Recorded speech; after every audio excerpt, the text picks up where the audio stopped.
그래서 수의 특징을 얘기하면 이제 감수작용이다. 이제 감수작용이요.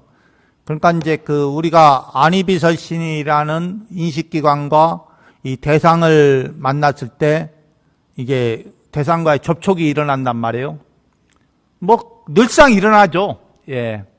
늘상 일어나는데 그 접촉하면서 우리는 감수작용하면 그러면 이제 무엇이냐? 거기 이제 고락을 느낀다는 거죠.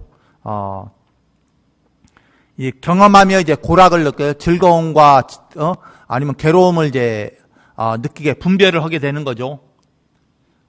이 분별의 그 과정이 이제 이 수다. 그런데 이 분별은 어떻게 해요? 아직 식으로서의 이제 이제 관념화되지 않은 상태를 얘기합니다. 그래서 이제 이 수는 이제 경험하며 고락을 느낀다. 예. 우리 오감은 이제 항상 이제 그렇게 느끼는 거죠. 안이비설신은 항상 이 대상과의 관계. 그래서 이제 더러는 이제 이 수를 이제 눈으로만 얘기만 하는데 그게 아니라 우리 안이비설신이를 전체를 이제 수의 작용 일어나는 걸 수의 작용이다. 이렇게 보는 거예요. 그러니까 이것은 항상 이 대상을 만나면서 그럼 이제 안의 비설 신까지는 사람하는데 의가 무슨 작용하느냐? 의도 마찬가지예요. 의도 무슨 생각을 하느냐에 따라서 되게 이 고락을 느끼죠. 예? 행복했을 때, 좋았을 때, 자기 기분 좋았을 때 생각을 하면 어떻게 해요? 이 기쁨은 그런 생각을 일으키면 기쁨을 일으키잖아요. 그런데 그렇지 않을 때, 괴로울 때, 슬플 때 이러면 이제 이제 괴로움을 느끼는 거죠. 예? 그러니까 이 생각도 이 고락을 느끼는 거예요. 어떤 생각을 하느냐에 따라서. 그래 여기에서 수는 이제 바로 이제 그런 부딪힘 속에서 이제 감수작용이 일어나는데 그 감수작용 속에서는 어떻게 이 고락을 느끼게 하는 것이 바로 이제 수의 특징이다. 그런 경험을 통해서 이 5가지 용락.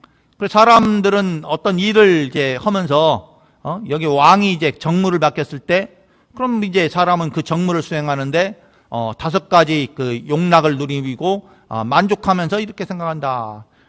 나는 열심히 이제 정무를 수행하였기 때문에 이러한 용락의 감수를 경험하고 있다고. 그래서 이제 이제 비유를 들어서 그렇게 설명하는 거죠. 그래서 수는 감수작용의 특징을 가지고 있고 이것은 바로 경험과 고락의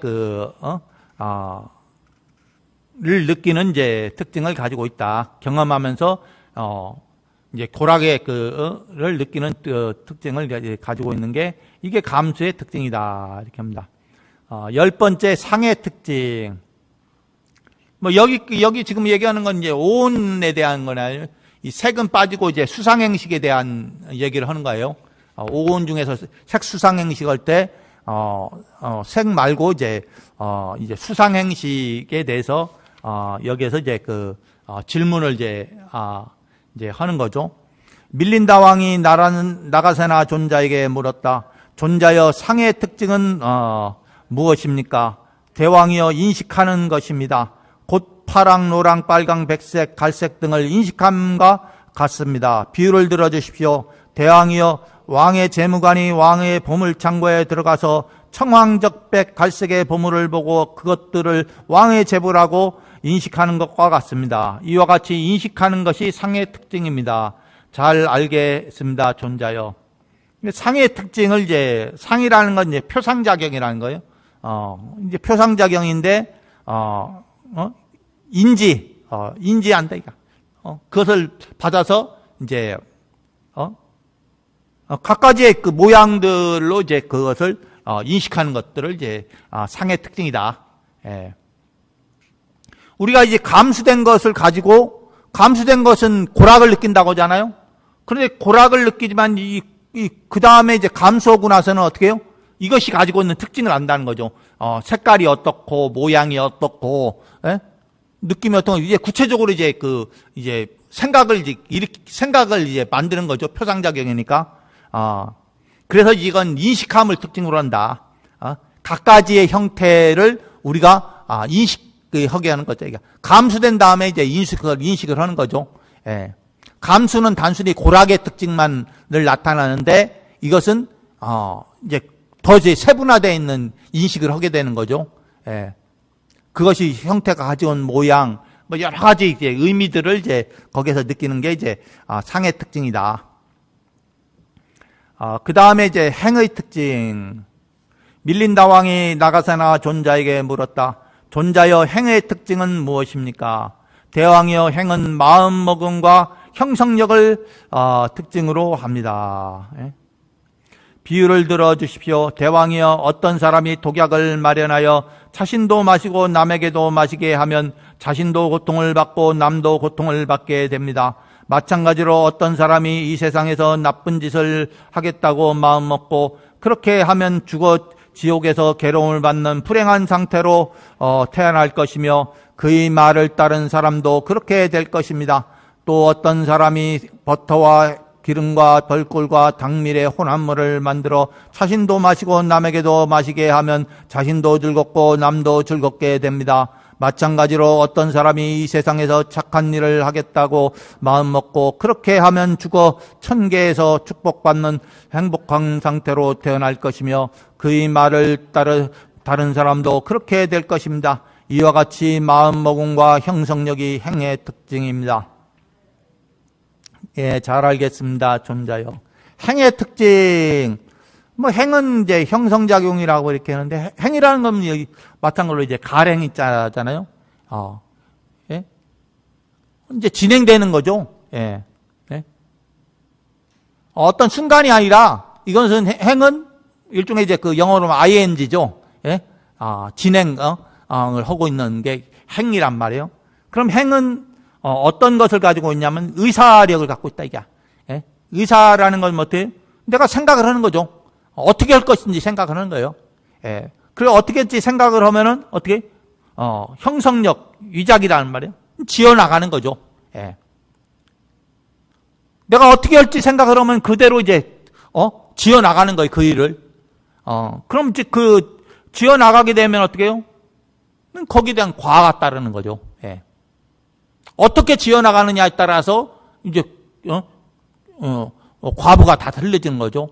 착한 일을 많이 한 사람들은 천상에 갈 것이고, 악한 일을 많이 한 사람들은 그냥, 그 형성력에 의해서, 그 작용에 의해서 그냥, 예? 지옥에 간다 이거죠. 예. 그래, 행의 특징은, 의사와, 이 자기가 있다. 예?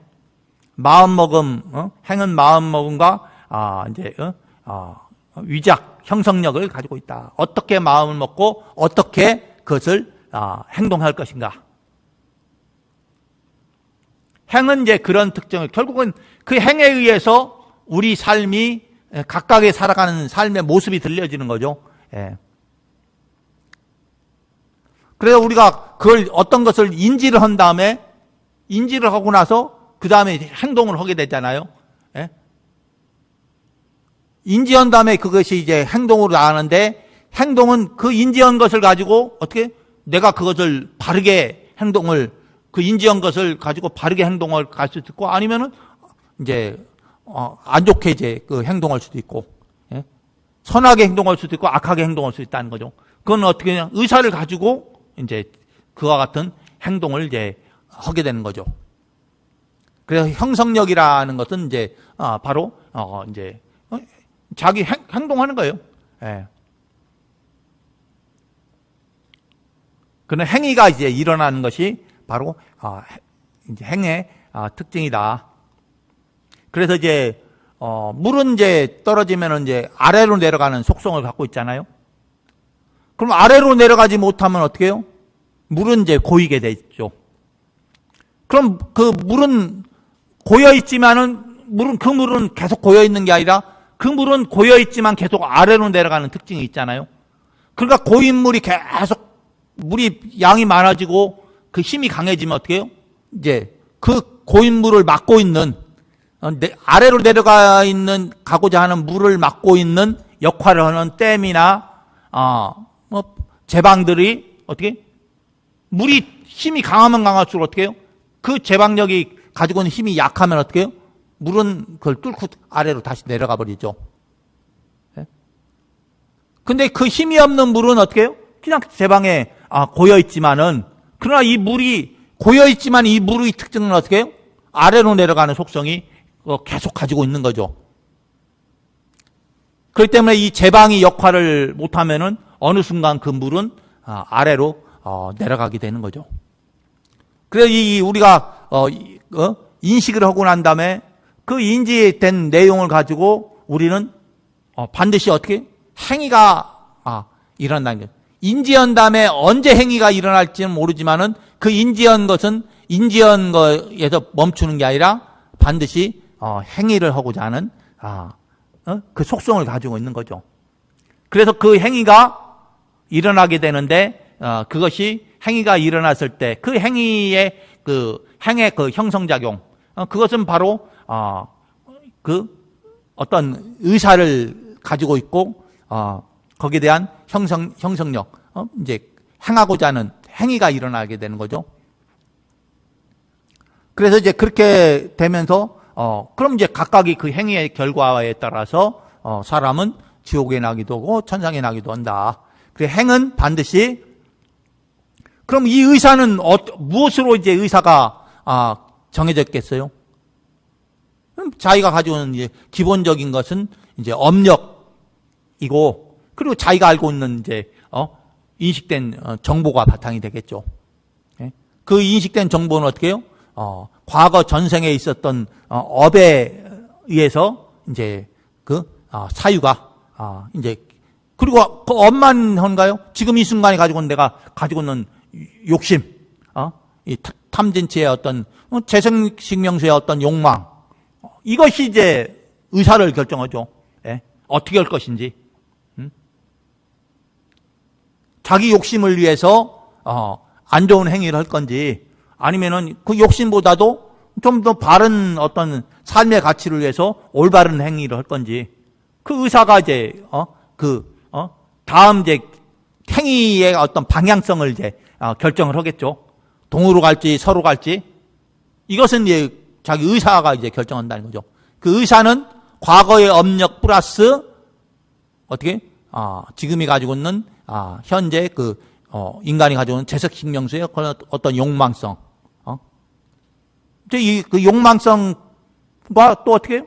지금 알고 있는 내가 가지고 있는 인식된 상황, 인지된 이런 것들에 의해서 이제 그 방향이 이제 달라지겠죠.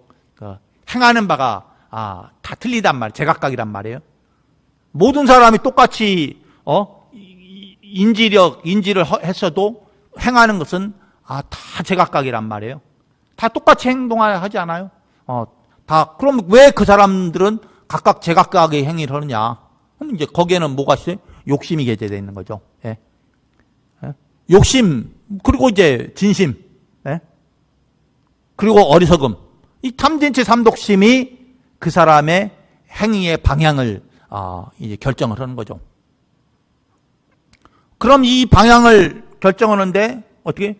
이것을 막을 수 있는 건 뭐예요? 깨어 있습니다. 그런 거죠. 깨어 있음, 자각.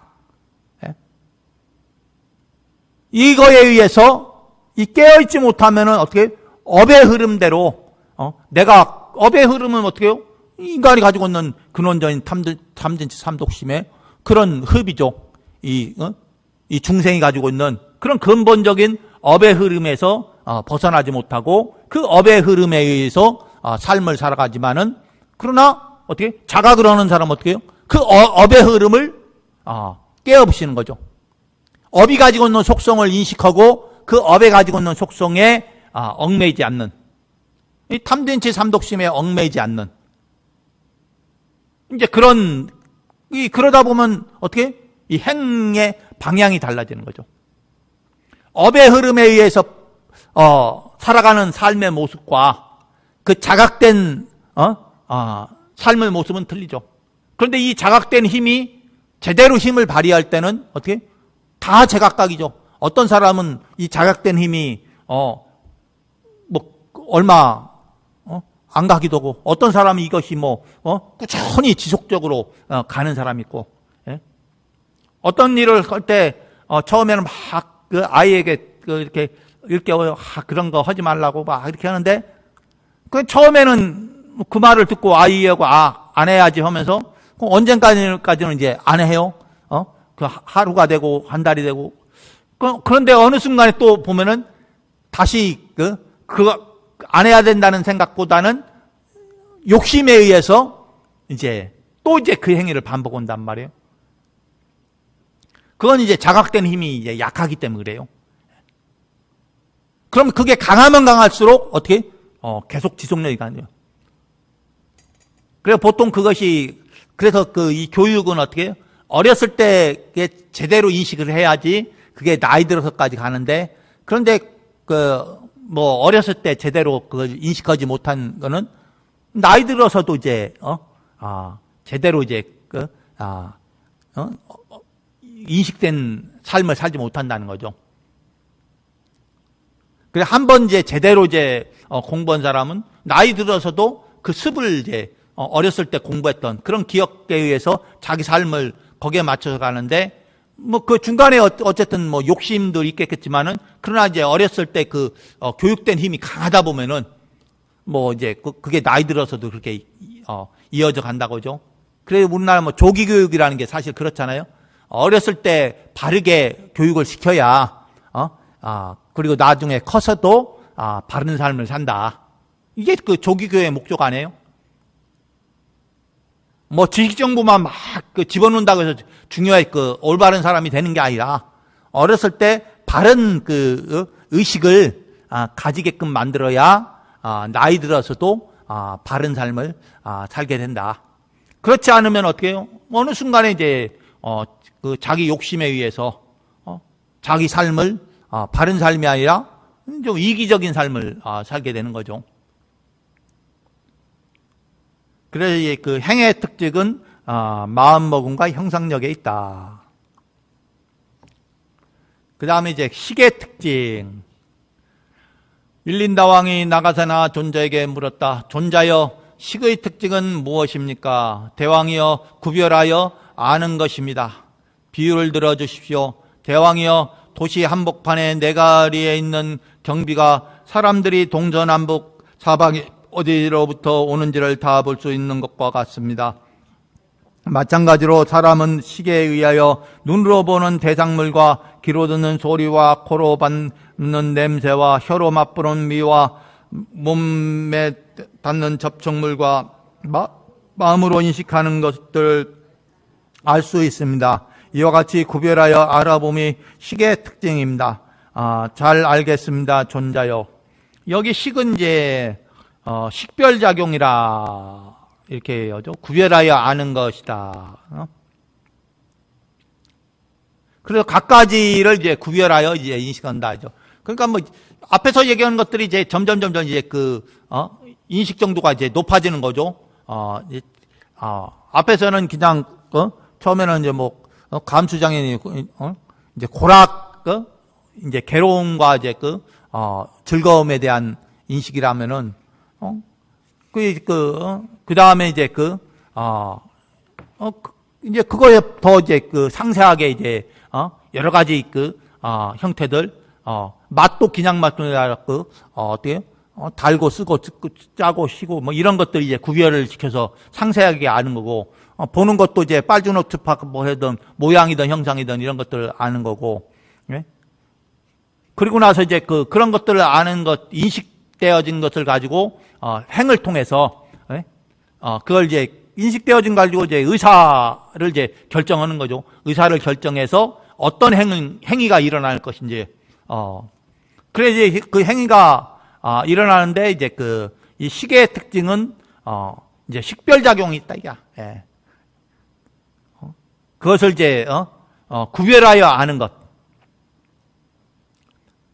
그래 각가지 형태에서 이제 구별하여 이제 알아봄이 식의 특징이다.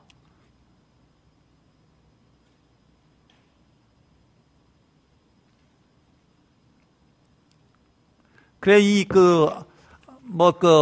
식이라고 이렇게 하면 여기서 보통 이제 한문으로 알식이라고 하잖아. 안다라고 하잖아요. 그런데 아는 것이 어떻게 아느냐면 각가지의 형태에 대해서 이제 구별하여 인식할 수 있다. 이렇게 되는 거죠. 그러니까 앞에서 얘기하는 것보다 점점 이제 그 내용을 상세하게 인식되어지는 거예요. 그럼 상세하다는 얘기는 뭐냐? 더 관념화되어 있다는 얘기랑 같단 말이에요. 그래서 이제 우리가 우리 삶에 더 관념화시킨 것이 바로 식이다.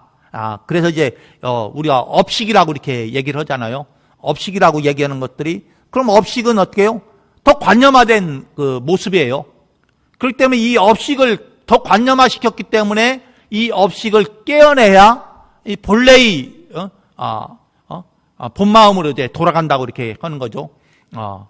그런데 이제 우리가 이제 우리 삶은 어떻게 이 업식에 의해서 우리는 이 삶을 거기에 이제 그 기반을 두고 각자의 그 삶을 살아간다는 거죠. 욕심이 왜 일어나겠어요? 그 업식에 의해서 이제 욕심이 일어나는 거죠. 왜냐하면 업식에 의해서 이제 좋고 나쁨을 이제 우리는 이제 분별했단 말이에요. 그렇기 때문에 좋은 거는 취하려고 하고 나쁜 것은 배척하려고 한단 말이에요. 그러면서 이제 그와 같은 행위가 계속 쌓이다 보면 나름대로 어떻게 속성을 형성시켜요. 예. 속성을 형성시키면은 자기도 모르게 이제 이제 거기에 대한 욕심을 이제 내게 되는 거죠. 탐진치 삼독심을 이제 발현시키게 되는 거죠. 그러면서 이제 그 각각의 그 삶에 사람의 그 각자의 삶이 다 이제 제각각 이제 달라진다는 거예요. 그래 이 식이 그 가지고 있는 특징은 이제 식별작용이다. 구별하여 알아봄이 특징이다 이게.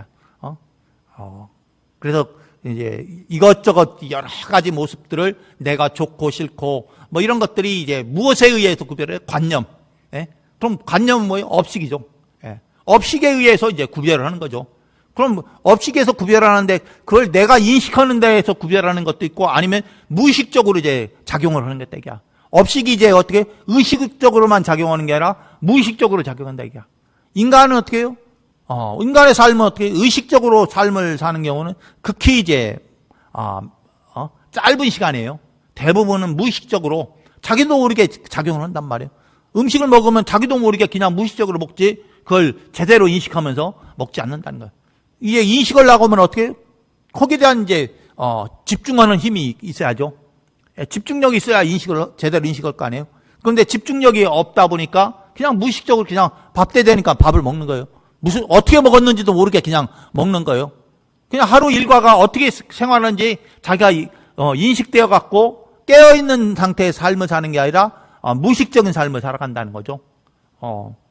그 대표적인 게 어떤 경우냐면 이제 운전을 할 때 그래요.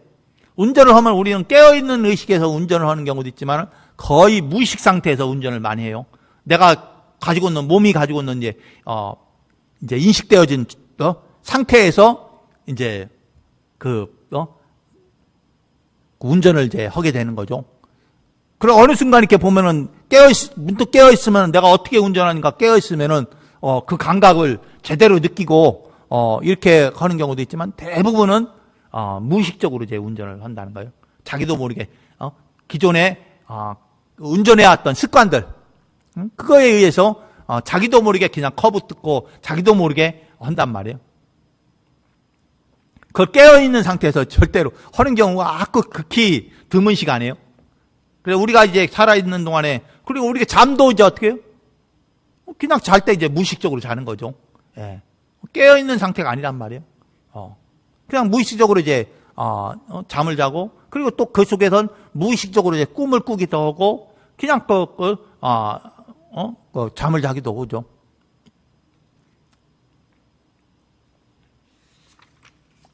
예, 그 다음에 이제 성찰의 특징. 밀린다 왕이 나가사나 존자에게 물었다. 존자여 성찰의 특징은 무엇입니까? 성찰은 목적을 달성하게 하는 것을 특징으로 합니다. 비유를 들어주십시오. 대왕이여 목공이 잘 다듬어진 목재를 이음새에 넣어 고정시킴으로써 목적을 달성하는 것과 같습니다. 이와 같이 목적을 달성하게 하는 것이 성찰의 특징입니다. 잘 알겠습니다. 존자요. 예? 성찰이라는 것은 어떻게 이제 그걸 이제 알아차리는 게 성찰이잖아요. 예. 그런데 그 알아차리는 것이 뭐냐 하면은 이제 목적을 달성하게 하는 것을 특징한다. 예? 그럼 이제 그 알아차리는 것은 자기가 하고자 하는 바를 이제 이제 달성하는 것. 이것이 이제 그 성찰의 특징이다 이거죠. 예? 그래서 이제 그 알아차리려면 자기가 이제 깨어있지 않으면은 알아차릴 수가 없죠. 예. 그러니까 깨어있어야지 알아차릴 수 있고, 그 알아차린 것은 바로, 그 알아차림에는, 그 목적을, 달성하게 하는 것을 특징으로 하고 있다. 예. 그 다음에 이제 이제, 고찰의 이제 특징, 앞에는 성찰의 특징, 성자는 이제 뭐 하여간 살피성자니까, 그 앞에서는 이제 고찰, 고찰 밀린다 왕이 나가사나 존자에게 물었다. 존자여 고찰의 특징은 무엇입니까? 계속해서 생각을 하는 것입니다. 비유를 들어주십시오. 동나를 칠 때 여운이 계속 생기는 경우와 같습니다. 이때 동나를 치는 것은 성찰이요. 여운은 고찰에 해당합니다. 대왕이여 이와 같이 계속해서 생각을 하는 것이 고찰의 특징입니다. 잘 알겠습니다. 존자여. 뭐 동나라는 것은 이제 뭐 아마 뭐 동으로 생긴 뭐 그 진과 같은 형태인데, 그것을 이제 칠 때 이제 울림이 있겠죠. 웅 하는 그 울림이 있는데, 그게 여운이라고죠. 그 여운이 있는데 이제 그때 이제 이 칠 때를 이제 성찰이라고 한다면은, 동나를 칠 때를 성찰이라고 하면 이제 행위에 대한 알아차림이죠. 그런데 알아차림인데 그 여운이라는 것은 행위의 결과죠. 예? 이 성찰을 통해서 동나를 딱 치면은 그 결과가 어떻게 해요? 여운으로 나온 거죠. 예. 그럼 그러니까 행위의 결과에 대해서 여운이 일어나는 것처럼 행위를 했으면은 그 행위에 대해서 이제 참고를 하는 것이 이제 고찰이다. 이렇게 이제 얘기를 하는 거예요. 그래서 이제 그 고찰이라는 것은 계속해서 이제 생각한다 이게. 예? 내가 그것을 느낀 것에서 끝나는 게 아니라 어떤 그 깨달음이나 어떤 느낌이 오면은 그 느낌에서 이제 계속 참고를 하는 거죠. 그것이 가지고는 마음 상태, 심리 상태, 이것을 계속 지켜보는데 이제 의미를 이제 가지고 있는 거예요. 고찰은.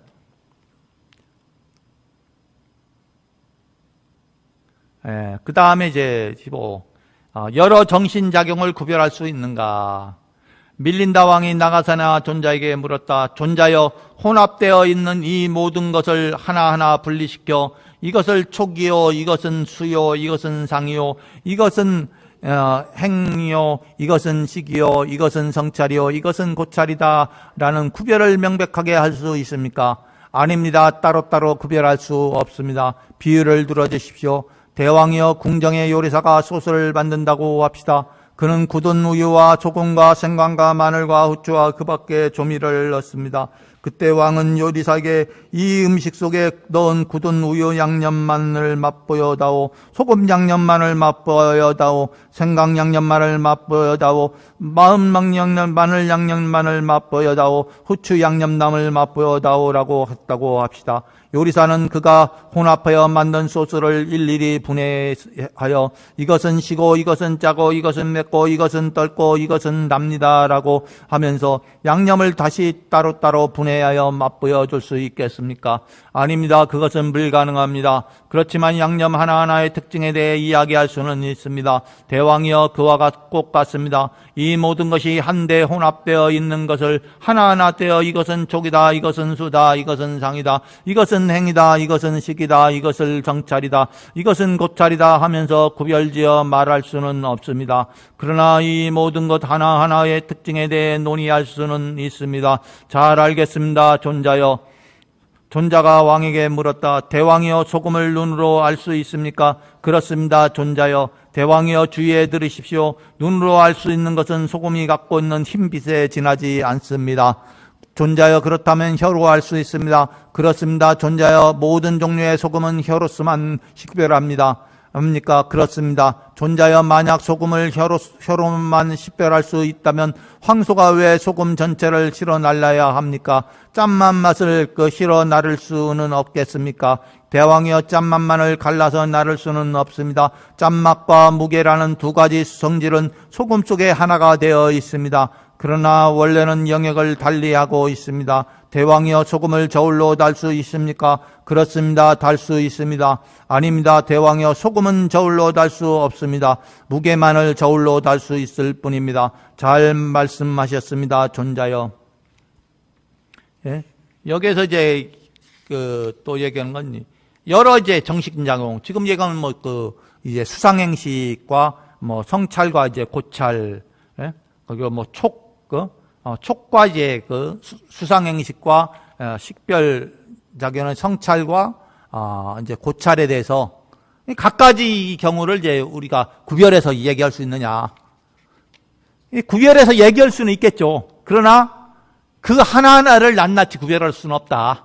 예. 왜냐하면 그건 어떻게 함께 있기 때문에, 함께 작용이 일어나기 때문에, 어떨 때는 동시에 일어난단 말이에요. 접촉하는 순간 어떻게 이 감수작용과 이제 표상작용이죠. 인식작용이 일어나고, 그리고 또 거기에서 어떻게 바로 이제 행위 일어난단 말이에요. 그런 것들이 어떻게 순식간에 같이 일어나 버리는 거죠. 예. 이렇게 구별은 해놨지만은 함께 일어나는 거예요. 우리가 이제 그 수행법에서 이게 개정의 사막이라고 이렇게 얘기를 한단 말이에요. 개는 지게를 얘기하고, 정은 이제 고요함을 얘기하고, 해는 지혜를 얘기한다. 그런데 이 세 가지가 어떻게 해요? 구별되는 거, 말로서는 구별하지만 행위는 어떻게 해요? 함께 일어나는 거, 함께 작용하는 거예요. 예? 개정회가 함께 작용하는 거예요. 개가 따로 있고 정이 따로 있고 이것이 분리돼서 일어나는 게 아니에요. 함께 작용해서 이제 변화해 가는 거죠. 마찬가지로 여기도 이제 우리가 인식작용은 이것은 이제 어떻게 계속 함께 이제 일어나 작용하면서 이제 삶을 살아가는 거죠. 분리돼서 이렇게 우리가 말로서는 분리해 놨지만은 그 작용하는 것은 이제 함께 작용하기 때문에 그것을 낱낱이 분리할 수 없다. 그래서 여기에서 이제 얘기하는 게 바로 이제 그런 것들을 이제 실제로 소금에 대해서 얘기를 하잖아요. 이 소금이 가지고 있는 소금 자체는 우리 눈으로 봤을 때는 흰색 물질로만 보이는 거죠. 예. 그런데 그 흰색 소금을 우리가 인식했다고 하더라도 그럼 그 소금에 가지고 있는 짠맛은 어떻게? 그 소금에 담겨져 있는 속성이죠. 예. 그럼 소금에 가지고 있는 무게와 짠맛과는 다른 부분이라는 거죠. 그런데 이 짠맛과 소금은 어떻게 이제 분리될 수 없는 개념이죠. 그 짠맛만 가지고 가면 되지 소금이 무슨 필요 있느냐. 그런데 소금 속에 짠맛이 있거든요. 그렇기 때문에 그 소금을 놓고 짠맛 맛을 가져가지 못하다 이게. 예? 분리할 수가 없다는 거죠. 결국 우리가 가지고 있는 우리 삶의 문제는 결국 이제 분리될 수 있는 개념이 아니에요. 그럼 이 분리될 수 있는 개념은 어떻게? 새로운 모습의 이제 변화를죠. 그럼 뭐예요? 자각을 통해서 깨어 있음으로 인해서 우리는 새로운 이제 삶으로서 이 전환을 할 수가 있다는 거죠. 아니면 그렇지 못한 삶으로 이제 살아갈 수도 있고. 그래서 이제 여기에서 얘기하는 이런 여러 정신작용들은 구별할 수 있는 것이 아니고 그냥 한순간에 일어나기 때문에 이제 그런데 우리는 여기서는 어떻게 해요? 그것의 의미들을 제대로 인식하려면은 이제 이걸 분해해서 이제 살펴봐야 하는 거죠. 이 작용이 어떻게 일어나는 건지 그걸 이제 그래야지 그 속성을 알 수 있는 거죠. 우리가 물이라는 것에서 물이라는 속성을 제대로 알아야지 어떻게 이제 그걸 이용할 수가 있는 거죠. 속성을 제대로 못 알면 이용할 수가 없잖아요. 그래서 이제 바닷물도 어떻게 해요? 거기에 그 소금 성분만 빼내면 어떻게 해요? 그냥 똑같이 물로 사용할 수가 있는 거죠. 예. 그런 것처럼 이제 바닷물이 가지고 있는 짠맛을 이제 분해해버리는, 뭐 옛날에는 이런 개념은 없었겠죠. 예? 바닷물의 짠맛을 어떻게 분해하냐 이거죠. 예? 소금에서 짠맛을 어떻게 분리시키느냐. 그런데 소금의 짠맛은 사실 그 자체가 그 소금이 가지고 있는 성질이 짠맛이기 때문에. 그런데 바닷물은 어떻게 해요? 이 그 염화나트륨이라는 이 소금 성분과 물이 이제 가지고 있는 거죠. 그래서 그 염화나트륨을 이제 빼버리면은 이제 물만 남기 때문에 염분이 없어지는 거죠. 물 속에 있는 바닷물이라는 그 물 속에 가지고 있는, 이건 그 복합적으로 이제 함께 있기 때문에 이제 분리할 수가 있는데, 소금 자체는 이제 그렇지 않다는 말이에요. 소금 자체가 이제 그 가지고 있는 속성이 짠맛이기 때문에 이게 분리할 수 없는 개념이고. 그런데 사실은 뭐 그런 게 더 그 원소 단위만, 이 분자 단위잖아요. 소금은 분자 단위를 뭐 원소 단위로 이제 분리해 보면 어떻게 해요? 짠맛도 사라지겠죠. 예? 이 분자 단위까지 하는데 그게 또 원소 단위로 가고, 또 원소에서 또 어떻게 해요? 또 밀입자로 이제 가면서 쿼크로 가면서 그럼 아무것도 없어진 거죠. 네 맛도 내 맛도 없고 그냥 전자의 뭐 이동 상태, 뭐 그런 상태에 이제 불과하죠. 그러니까 근원으로 들어갈수록 어떻게 하나로 이제 모든 게 하나 이제 근원으로 가면은, 그런데 이제 어떻게 점점점 이제 그런 것이 업성을 갖고 있으면서 이제 인연화합을 결합을 한단 말이에요. 예? 그 결합을 하면은 이제 염화 나트륨이 되면 그 다음부터 이제 속성은 어떻게 짠맛을 띠게 되는 거죠. 그 근원으로 가니까 그것이 그런 것들이 다 사라지는데, 그런데 분자 단위로 가고 그냥 물질 단위로 이제 들어오면서 그것이 가지고 있는 고유 성질이 있고, 그 고유 성질은 또 어떻게 또 여러 가지 이제 결합을 통해서 또 변화하는 거죠. 네? 그게 이제 고유 성질이 가지고 있는 짠 소금이 바로 염화나트륨이 어떻게 물과 결합을 하면 이제 그 바닷물이 소금물이 되는 거죠. 그 바닷물은 그와 같은 소금이 이제 소금이 이제 거기에서 이제 같이 이제 물과 결합되어 있는 거죠. 섞여 있는 거예요. 혼재되어 있는 거예요. 거기는 바닷물에는 소금이라는 성분과 물이라는 성분이 이제 화학적 결합으로 일어나 있지 않잖아요. 그렇기 때문에 어느 순간 이제 분리할 수가 있는 거죠. 그렇잖아요. 분리는 어떻게 해요? 열을 가하면은 이제 물은 증발해버리고 소금은 남게 되잖아요. 예? 열을 가하면은 아주 쉽게 이제 그 물과 소금이 이제 분리가 되는 거죠. 그런데 이렇게 쉽게 분리가 되는 경우도 있지만 그렇지 않은 경우도 많이 있다는 거예요. 예.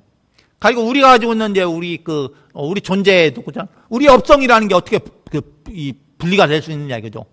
응? 이 업성을 분리하려면 어떻게 해요? 깨어 있어야죠. 근데 깨어 있다고 해서 업성이 분리되는 게 아니라 깨어 있음으로써 내 업이 가지고 있는 속성력, 어때? 그걸 이제 변화시킬 수 있는 거죠. 그 전까지는 자기 업식을 이제 변화시킬 수 없잖아요.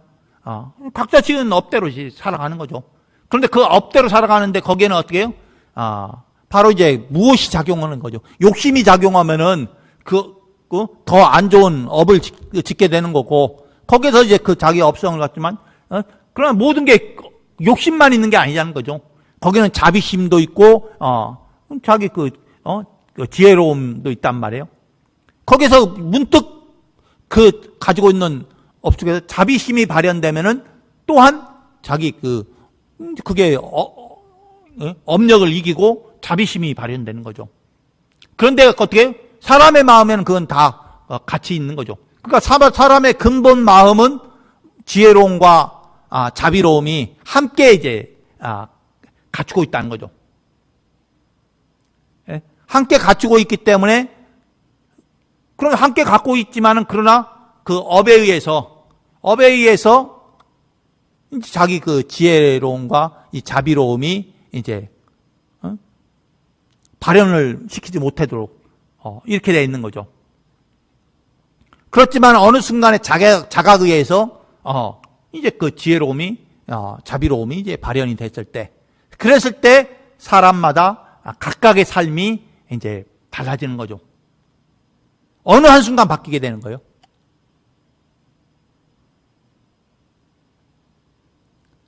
그래서 이제 그 옛날에 어느 스님이 이제 길을 가다가 이제 보니까 그 마을에 이제 꼬맹이가 하나 있는데 딱 보니까 애가 이제 오래 못 살 것 같다 이게.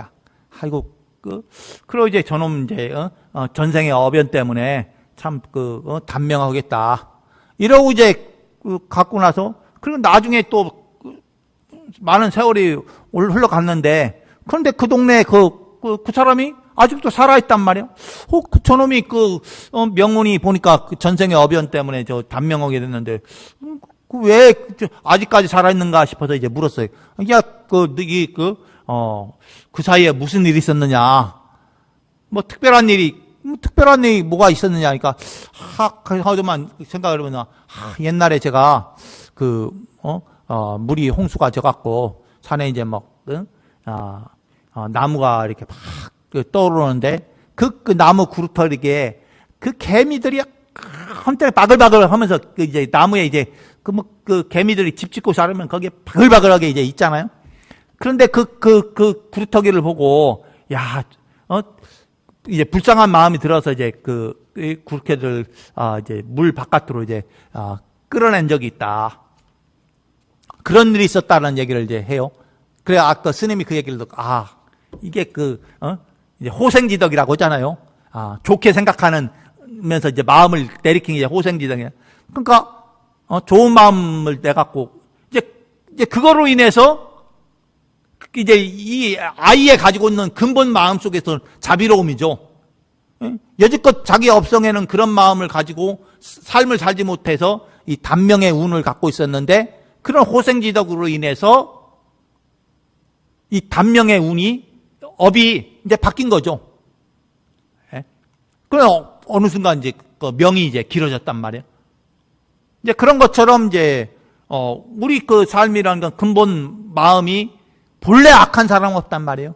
어느 순간 그 악한 사람이라도 어느 순간에 선심이 있다는 거죠. 착한 마음이 있다는 거예요. 그 착한 마음과 악한 마음 속에서 어떤 마음을 발현시키느냐의 문제일 뿐이에요. 어떤 사람은 자기 욕심 때문에, 탐진치 삼독심 때문에 악한 마음을 악하게 먹는 사람이 있고, 어떤 사람은 악한 가운데도 어느 한순간에 그 연민심 때문에, 어느 한순간에 자비심이 발현돼서 평상시 악하게 살았던 사람이라도 그 자비심에 의해서 착한 일을 이제 또 하기도 한다는 거죠. 그래 우리 마음에는 그 두 가지 마음이 가지고 있다 이게. 그런데 어떤 마음을 발현시키느냐에 따라서 그 사람의 삶이 이제 달라지기 시작하는 거죠. 그래서 각자가 어떤 삶을 살았는지, 어떤 전생을 갖고 있는지 알 수는 없어요. 그러나 그 순간순간 삶을 사는 가운데 어떤 마음을 발현시킬 것이냐. 이것이 의식적으로 내가 공부한 지식인들은 어떻게 자기가 공부한 것에 의해서 의식적으로 그런 마음들 발현시키기도 하고, 어떤 사람은 어떻게 무의식적으로 자기도 이제 이 탐진치 삼독심으로 그냥 쉽게 이제 그런 쪽으로 자기 욕심을 부린단 말이에요. 그런 순간 이제 어떻게 해요? 더 이제 자기도 모르게 그런 삶이 안 좋은 삶으로 이제 살게 되는 거죠.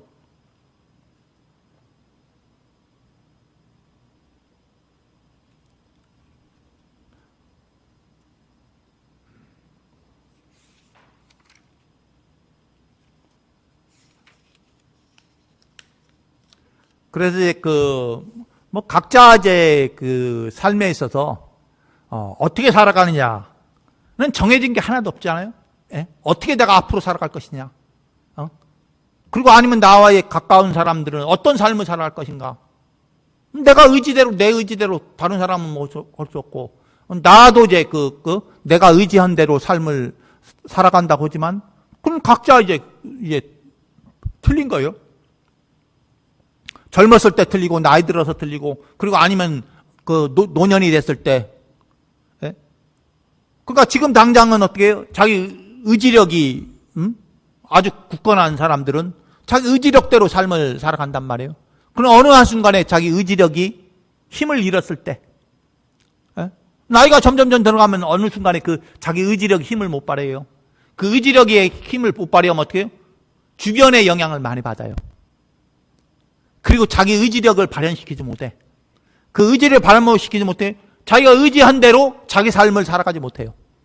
자기 주변의 어떤 환경에 의해서 이제 자기도 모르게 내가 살아가는 게 아니라 내 주변에 의해서 나도 모르게 그냥 삶을 저당 잡혀서 살아가는 거예요.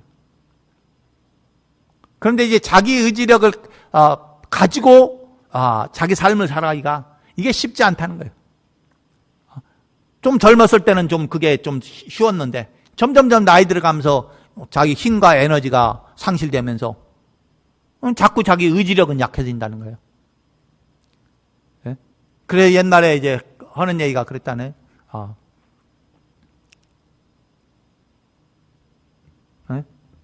나이가 들으면 이제 젊어서는 이제 수행을 열심히 할 수 있지만 나이 들으면은 이 수행하기가 쉽지 않다고. 왜냐하면 자기 의지력을 발현시키면서 자기 삶을 살기가 자기 몸뚱아리 하나 끌고 다니기도 쉽지 않다는 거죠. 당장 그러잖아요. 사람들 보면은 주변에 가끔 이제 보면 암이 걸렸다, 뭐가 걸렸다, 아니면 죽을 병에 걸렸다. 이러면 벌써 어떻게 해요? 사람의 삶이 이제 어떻게 될지 모르는 거죠. 그게 제대로 이제 살아나기도 하지만 그렇지 않은 경우도 많이 있단 말이에요. 그럼 어느 순간에 그런 사람들과 대화를 나누게 되면은 어떻게 해요? 자기도 모르게 그 사람이 그 병에 의해서 그 사람이 가지고 있는 본래의 모습을 상실했다는 걸 느껴요. 대화를 하면은 저 사람이 더 이상 대화가 안 되는 거야. 왜냐하면 자기 이 몸의 건강을 잃은 여기에 모든 의식이 다 자방 목표 같고 자기라는 존재 가치가 상실돼 버렸어요.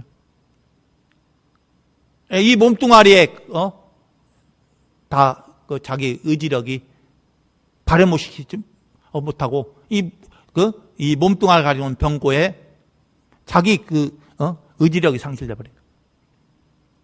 어떤 사람은 또 이제 그런 경우가 있고 어떤 사람은 또 되게 환경 변화가 있어요. 사업이 안 돼 갖고 아니면 여러 가지 문제가 집안에 문제가 생기거나 이러면 어떻게 해요? 자기 의지력을 상실. 더러는 어떤 이제 패닉 상태에 돌아가는 게 있어요. 어떻게 할지도 몰라요. 패닉 상태에 들어가면은 자기 하고자 행동할 바를 이제 모르는 거죠. 아무리 지식인이라도 소용없어요. 대표적인 예들이 뭐냐면은 신흥 종교들의 그런데 이제 그냥 어떻게 보면 옆에서 보면 아이고 얼토당토하는 얘기를 하는데도 그 종교에 믿는 신도들 중에서는 상당한 지식인들이 거기에 있다는 거예요. 그 이해가 안 간다는 거예요. 어떻게 저렇게 가지고 있는 가르침을 갖고 있는데 저렇게 믿음을 갖고 있는 사람들이 저렇게 지식인들이 상당히 있을 수 있는가? 거기 막 먹혀버리는 거죠. 자기도 모르게 거기에 종속돼 버린 거예요. 그래서 자기를 바로 이게 세우는 일이 보통 일이 아니란 말이에요. 그래서 어느 한순간에 이걸 잃어버릴 때가 있어요. 그러니까 잃어버릴 때 전까지라도 계속 꾸준히 자기 마음을 굳건하게 바로잡고 이제 신행하지 않으면은 내 그 의지력은 어느 순간에 내 업식에 의해서 어느 순간에 탐진치 삼독심에서 아니면 노병사의 흐름 속에서 나라는 존재가 망실돼 버리는 그게 이제 오늘날의 사람들의 삶의 모습이에요. 가장 일반적인 모습이에요. 특별한 거 없어요. 대개 그 나이쯤 되면 딱 가보면 딱 얘기 대화하는 보면 딱 알아요. 어느 순간에 그리고 조금 덜 한다는 사람도 있고 아주 거기에 먹혀버리는 사람도 있고. 그래서 각자가 나는 어떤 모습의 삶을 살아가야 할 것인가. 이게 이제 그 불교에서는 원이라고 하죠. 그 원을 바로 세우고 그 원을 위해서 자기가 굳건하게 이제 신행을 해나가야 그걸 이제 잃지 않고 쉽게 잃어버려요. 너무나 쉽게 잃어버려요. 오랫동안 신행했던 사람, 신행이 뭐 우리가 신행이라고 하지만은 뭐예요? 여지껏 헌 신행들은 다 그때 구복을 위해서 했잖아요. 소구소원 성취를 했고 무장무예를 하기를 했단 말이에요. 그러다 보니까 너무 쉽게 잃어버리는 거야. 이 공부는 사실은 무장무예를 위한 공부도 아니고 소구소원 성취를 위한 공부도 아니거든요, 사실은. 이 공부는 철저히 자기 마음, 자기 그 마음을 바로 세우고, 그리고 내 그 마음 속에 있는 그 지혜로움과 자비로움을 일깨우는 공부인데, 그런데 끊임없이 우리가 한 신행은 그렇지 않았다는 거죠. 그런데 그게 전부인 줄 안다는 거죠. 대부분의 신행하는 사람들이 뭐 불교든 말든 다른 종교도 마찬가지예요. 뭐 기독교, 이슬람교 뭐 다 종교들 하면 무엇이 신행 중심인가 하면 다 이 두 가지 빼고는 없어요. 물론 종교라는 것은 이 두 가지에서 시작을 했어요. 두 가지 때문에. 이 인간의 신앙 행위는 바로 이 두 가지 때문에, 무장무예와 소구소원 성취를 위해서 이 두 가지 때문에 인간은 신행 행위가 일어났단 말이에요. 그렇지만 이 그 두 가지의 근본을 해결할 수 있는 방법은 어떻게? 나라는 것을, 나라는 존재를 바로 세우지 않고서는 이 두 가지가 근본적인 해결이 안 된다는 거죠. 불교에서 바라봤을 때 그래요. 그렇기 때문에 이 불교는 어떻게? 이 대상경계의 어떤 흐름에, 여기에 얽매여 갖고는, 내가 근원적인 행복을 이룰 수 없다라고 이렇게 보는 종교예요. 그렇기 때문에 내가 살아있는 동안에 나라는 존재의 가치를 바로 세우는 것, 깨어있게 하는 것들. 이것이 이제 이 종교의 진행하는 데 목적이다, 이게. 그랬을 때 내가 하고자 하는 것, 이루고자 하는 것들이 이루어진다는 걸 보는 종교예요.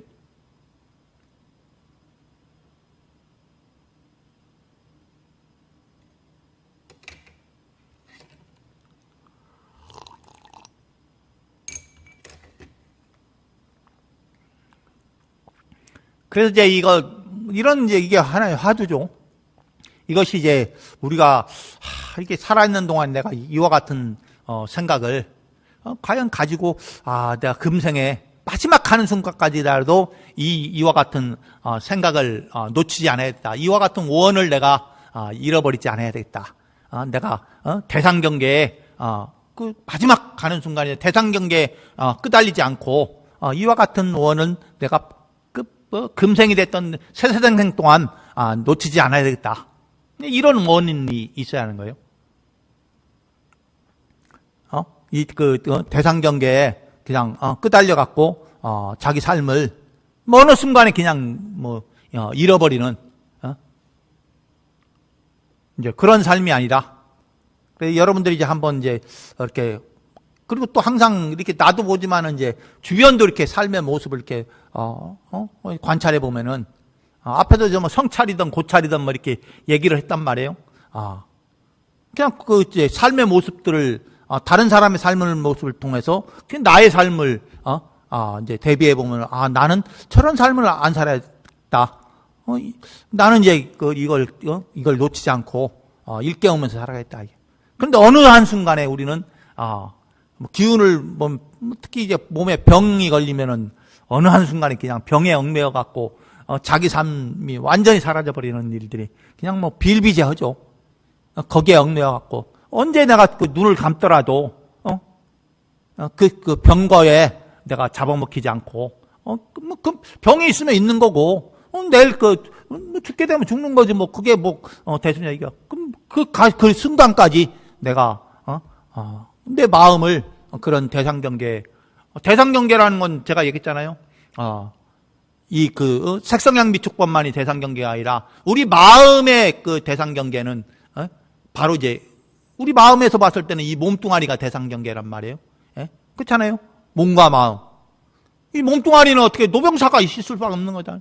끊임없이 노병사 속에서 내 마음을 이 몸뚱아리에 얽매이지 않고 삶을 살아가는 거. 그리고 내 마음으로 보면 어떻게 해요? 진화와 가하죠.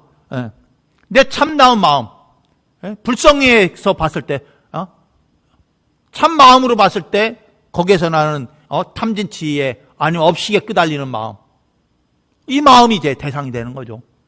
예? 그런 대상 속에서 이 마음을 굳건하게 지켜야 하는데, 그런데 어느 한순간에 우리는 그 마음을 상실돼 버리고 탐진치 삼독심이나 과연 과거의 업식에 끄달리는 거기에 이제 얽매여 갖고 자기 존재 가치를 상실해 버린다는 거죠. 그래서 여러분들이 이제 공부하는데 항상 이제 그것을 놓치지 않고 이제 어떤 이 공부하는데 어떤 방향성이랄까요? 지향점. 내가 추구하는 삶의 목표, 목적은 내가 이것은 내가 놓치지 않아야 됐다. 뭐 이런 이제 자기 원이 이제 바탕이 이제 돼야겠죠. 그래야지 그 각각의 속성이 달라지는 거예요. 예. 물이 뭐 중력 때문에 의해서 이제 아래로 흐르는 것처럼 그렇지만은 우리 마음이 어떤 의지력을 갖느냐에 따라서 가는 방향이 달라질 수 있어요. 예. 결국은 동서남북은 어떻게 해요? 지금 있는 데 자리는 항상 그 자리예요. 지금 있는 자리는 항상 똑같은 자리인데 내가 어떤 방향으로 갈지는 동서남북으로 갈지 아니면 사방팔방 어디로 갈지는 어떻게 내가 어떤 마음을 갖느냐에 따라서 가는 방향이 틀려질 뿐이에요. 정해진 방향이 있는 게 아니라, 예?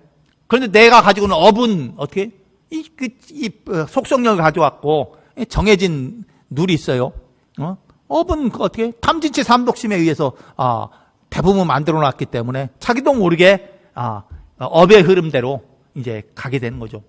그런데 그쪽으로 안 가려고 하면은 내가 나 스스로가 중심을 바로 삼으면 돼요. 내 마음을 바로 해야 내가 가고자 하는 삶의 모습대로 살아가게 된다는 거죠.